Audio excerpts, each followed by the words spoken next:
The body that will be the determining authority is called Joint Regional Planning Panel.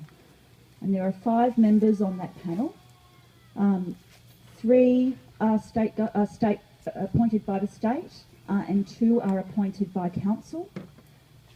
As far as the opportunity for you to make submissions, and Andrew Cornwell has got some information to give to people and can supply more later.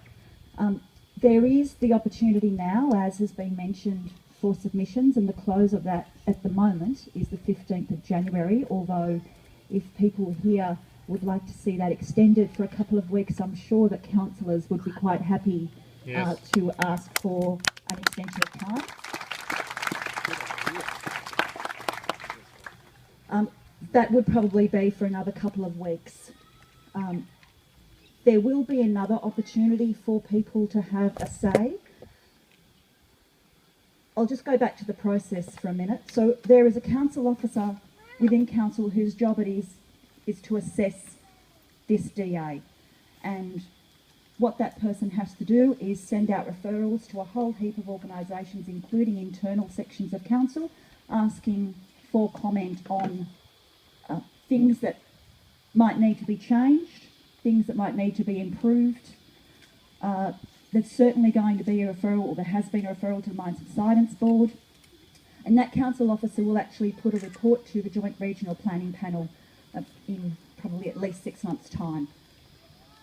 Council itself will be able to make a submission, and I wouldn't be surprised if there was a move from councillors, perhaps Monday night, to put a submission in opposing the development in its current form. Yes.